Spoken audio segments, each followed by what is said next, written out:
Bienvenue. Aujourd'hui, on se penche sur une analogie qui circule pas mal.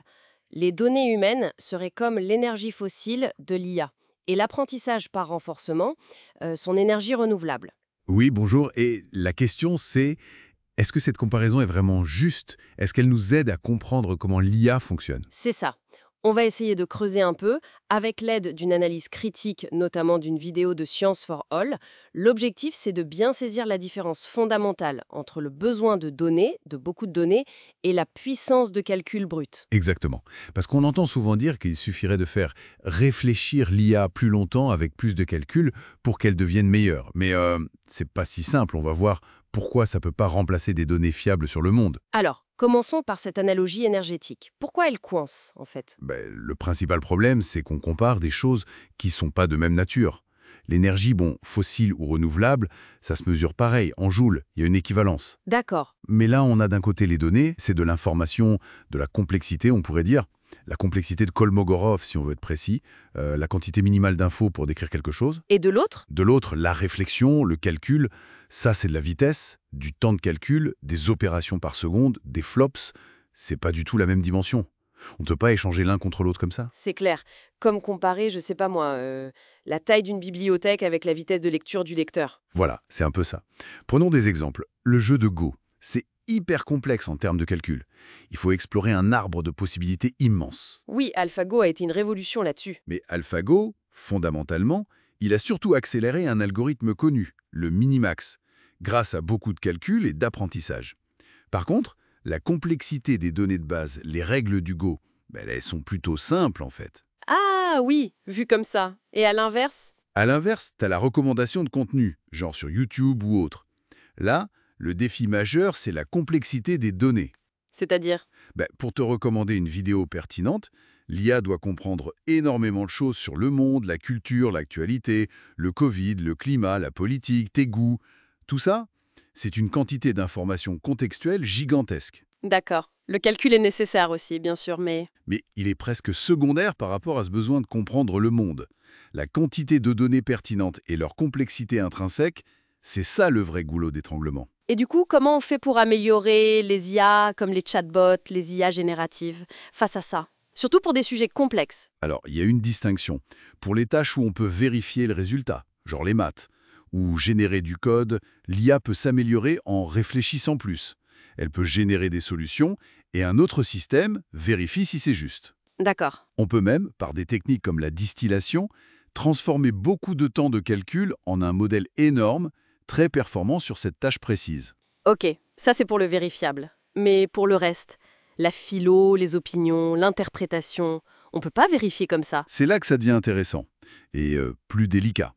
On utilise des méthodes comme le RLIF. C'est l'apprentissage par renforcement avec feedback d'IA. En gros, une IA qui note ou guide une autre IA. Une IA qui coach une autre IA, si on veut. C'est un peu l'idée. Ou alors la chaîne de pensée, où on demande à l'IA de détailler son raisonnement étape par étape. Ça l'aide à produire des textes qui ressemblent plus à des argumentations humaines structurées et souvent plus fiables. Donc on essaye de la rendre plus cohérente, plus logique dans sa façon de répondre. Mais est-ce que ça règle le problème de la source, si l'info de base est biaisée ou fausse? Eh ben non, justement. C'est la limite fondamentale pointée dans l'analyse. Ces techniques, RLIF, chaîne de pensée, elles peuvent accélérer ou améliorer des capacités existantes. Rendre l'IA plus performante sur ce qu'elle a appris. Mais si elle n'ajoute pas de nouvelles connaissances fiables sur le monde réel. Elle ne nettoie pas les données d'entraînement. Exactement. C'est l'analogie du lac pollué qui est utilisée.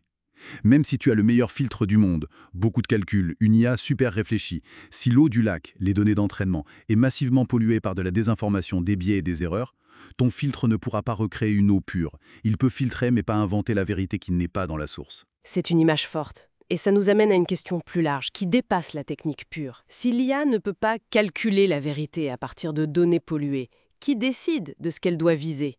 Qui définit ce qu'est une bonne réponse? Tout à fait. Ça devient une question politique, une question de société. Qui fournit le feedback pour le RLIF, par exemple? Quelques employés sous contrat avec des instructions précises?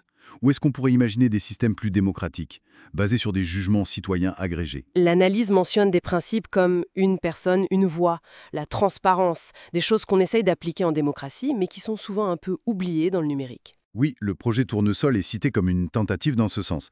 Mais le fond du problème reste l'alignement de l'IA avec des valeurs humaines. C'est pas juste un défi technique, c'est un choix de société. Quelles valeurs décidées par qui? Il y a aussi cette notion de cool washing qui est critiquée. L'idée qu'on est tellement fasciné par la nouveauté, par l'IA générative, qu'on oublie un peu les détails. Quels détails? Ben, par exemple, le fait que des entreprises comme OpenAI ont admis avoir utilisé massivement des contenus protégés par droit d'auteur sans autorisation pour entraîner leur modèle. C'est quand même pas anodin. On met en avant le côté cool et les questions légales, éthiques ou même de sécurité passent un peu au second plan. C'est une critique assez forte, oui. Un peu comme si on lançait une voiture super innovante, mais sans avoir passé tous les crash tests parce qu'elle est tellement cool.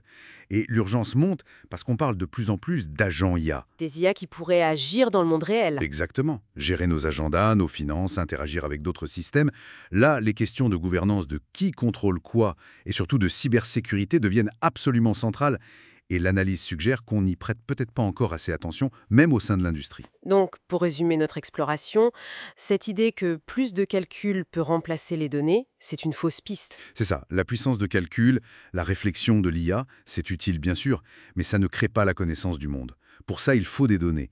Et la qualité, la fiabilité et la représentativité de ces données, c'est crucial. C'est irremplaçable. La carte est au moins aussi importante que la vitesse du moteur, pour reprendre l'image de tout à l'heure. Tout à fait. Et ça laisse une question en suspens, peut-être un peu provocatrice pour finir.